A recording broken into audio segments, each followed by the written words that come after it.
Hi everyone, welcome to Molly's Story Time. Today's story is from Smelly Socks and Terrible Tangles by Damian and Harvey. It's the second story called Nelly's Nest.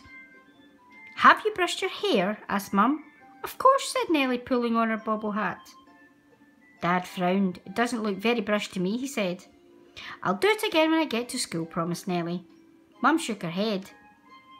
It'll be a right mess when you take that hat off. I'll keep it on all day then, grinned Nelly. Nelly didn't brush her hair when she got to school, and it was too hot for a hat. When she took the hat off, she looked as if she had a porcupine in her head. Cool hairstyle, laughed Nelly's friends. It's the latest fashion, said Nelly fiercely. The next morning, Nelly's hair looked worse than ever.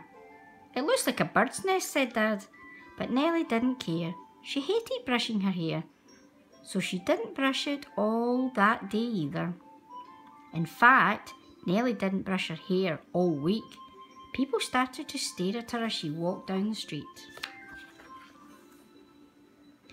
One Friday morning, Mum looked sadly at the knots and tangles. Please let me do something with it, she said.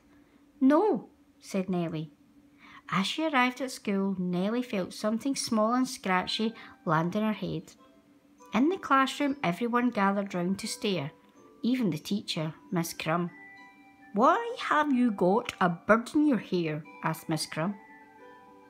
Nelly nearly flew to the toilets to look in the mirror. She could hardly believe her eyes. Bits of straw and leaves had got tangled in the jumbled mass of hair. It really did look like a nest now. And sitting in the middle was a small yellow bird. As Nelly stared at it, the bird cheeped cheekily and started to clean its feathers with its little red beak. In the playground, all her friends flocked around and peered at the little bird. It's cute, said Chloe. I wish I had a bird in my hair, said Molly. My hair is boring. Nelly could hardly believe her ears. No one had ever liked her hair before, and now everyone was jealous. When Nelly walked home, a large crowd of people followed her. Some even took photographs. Nelly felt like a movie star as she stopped to smile for the cameras. Early the next morning, Nelly was woken by the sound of birds singing. Now there were two of them in her hair. The other one must have flown in through the window while she was asleep. At school, Nelly's hair was soon famous. People kept feeding the birds with bits of biscuit, crisps, even worms from the playground. And on the way home, Nelly noticed that there were even more people pointing, staring and taking photographs. For a few days it was fun, but when the birds woke her up at 4 o'clock in the morning for the 5th day running, Nelly groaned. She looked in the mirror and pulled a face in disgust. One of the birds was eating a long pink worm and the other was trying to catch a bug that was crawling through her tangled hair. Nelly thought it might be time to do something about her hair, but Dad helped her decide for certain. Look at this, he said. You're famous. Nelly stared at the newspaper in horror. That's it, cried Nelly. Please do something. I can't stand it any longer. Mum and Dad grinned at each other. Nelly sat in the chair while Mum got some scissors and a comb. I'll get the hedge clippers, laughed Dad, just in case.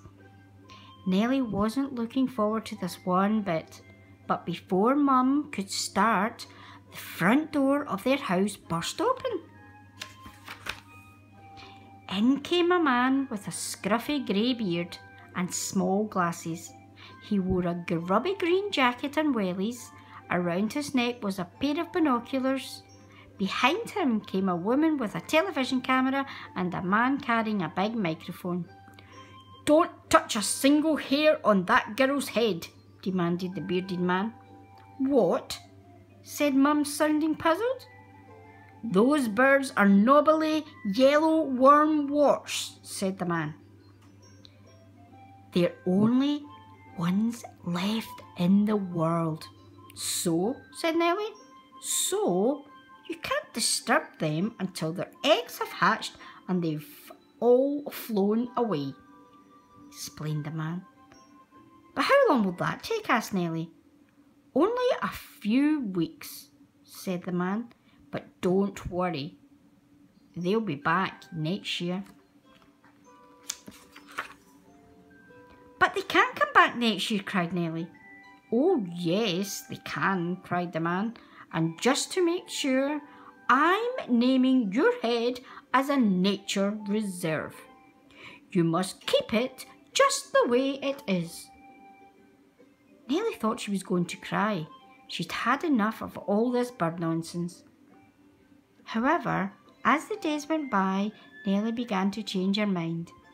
She started to enjoy seeing the birds coming and going with worms and grubs to feed their babies. And when they finally left the nest, she felt a little sad. Nelly wasn't too upset though, because she knew they would be back next year. And besides, she would never have to brush her hair again. The end. Thank you for listening. Remember to subscribe to my channel for more great stories.